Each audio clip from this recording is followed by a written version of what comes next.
राम। अयोध्या में अनेक मंदिर सम्राट विक्रमादित्य ने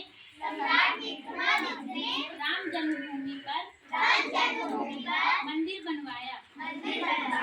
मुगल बादशाह बाबर ने मंदिर को तुड़वाकर मस्जिद बनवा दी।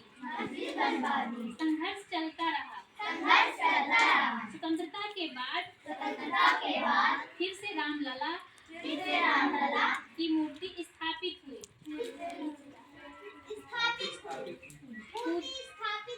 पूजा शुरू विश्व हिंदू परिषद ने भव्य मंदिर की योजना बनाई।